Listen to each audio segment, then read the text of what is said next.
Hello everyone, I am Pratishtha Bowade, Assistant Professor IT Department SIRT. Today I am going to explain multimedia database which is related to computer graphics and multimedia subset. अब आज पढ़ना है कि database क्या होता है। जब हमें डेटाबेस मालूम होगा तब हम कम्प्लीटली समझ पाएंगे कि मल्टीमीडिया डेटाबेस एग्जैक्टली क्या होता है।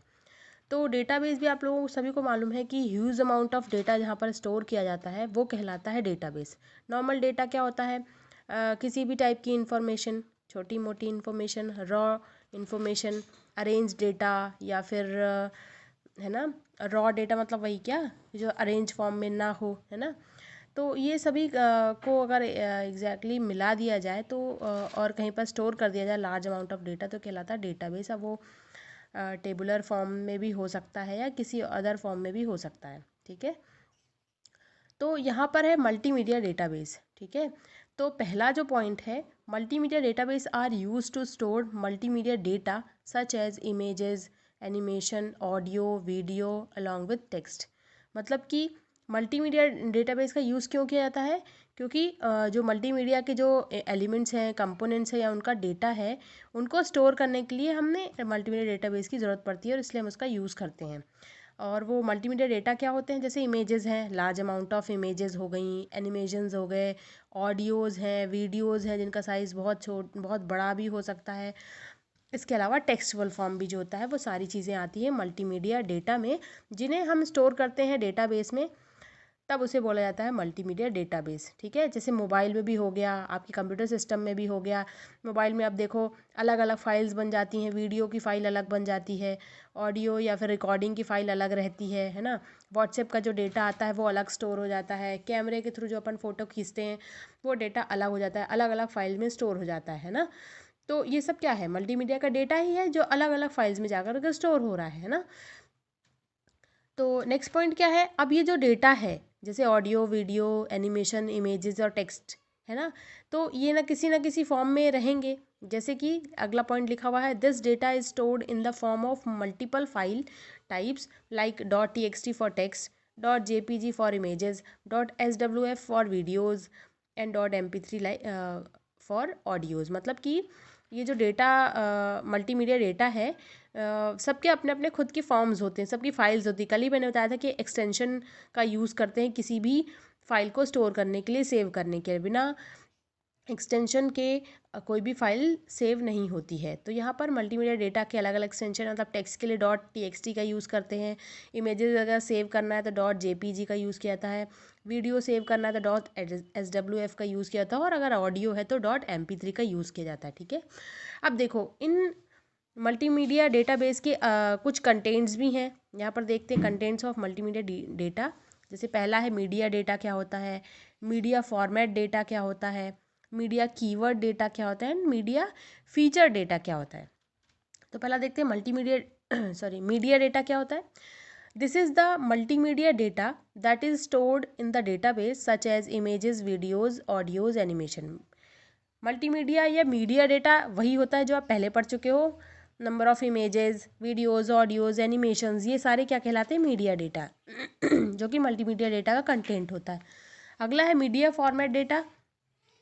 This is the media format data contains the formatting information related to the media data such as sampling rate, frame rate, encoding scheme etc. Media format data मतलब क्या होता है कि सारे मीडिया जो डेटा होते हैं इनकी अलग अलग फॉर्मेटिंग होती है, सबके अलग अलग फॉर्मेट्स होते हैं, जैसे कि sampling rate, frame rate, encoding scheme etcetera, ठीक है। थर्ड क्या है? मीडिया कीवर्ड डेटा क्या होता है?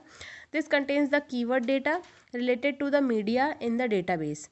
For an image the keyword data can be date and time of the images, description of the images. तो मीडिया कीवर्ड डेटा क्या है?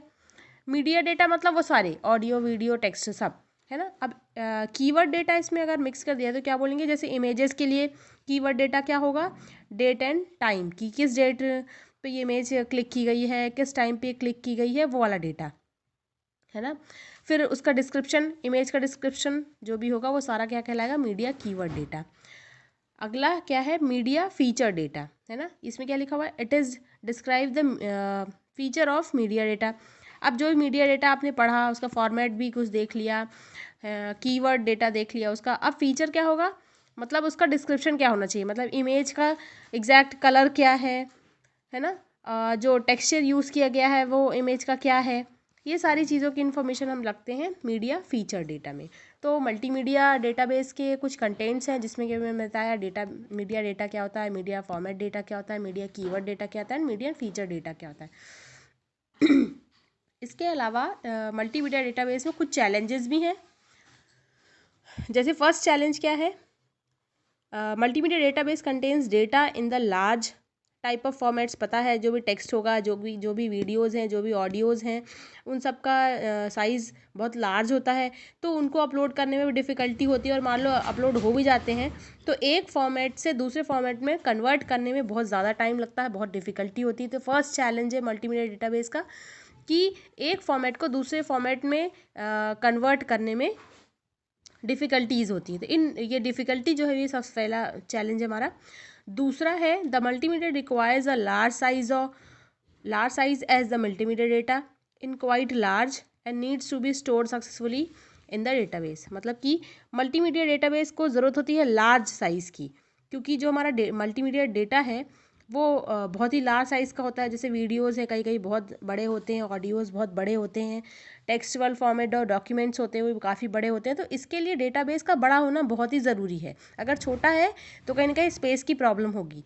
तो इसलिए दूसरा चैलेंज क्या है मल्टीमीडिया डेटाबेस का, कि उसे लार्ज साइज़ की ज़रूरत होती है। दूसरा वाला चैलेंज हमारा, पहला वाला क्या है कि डिफ़िकल्टी है one format to another format convert करने की। दूसरी डिफ़िकल्टी क्या है कि साइज़ लार्ज होना चाहिए, तभी तो लार्ज अमाउंट ऑफ डेटा वहाँ पर स्टोर होगा। डेटाबेस का मतलब ही यही होता है कि वहाँ पर large amount of huge amount of data store करना, तब तो वो डेटाबेस कहलाएगा। थर्ड चैलेंज क्या है हमारे पास, it takes a lot of time to process multimedia data, so multimedia database is slow.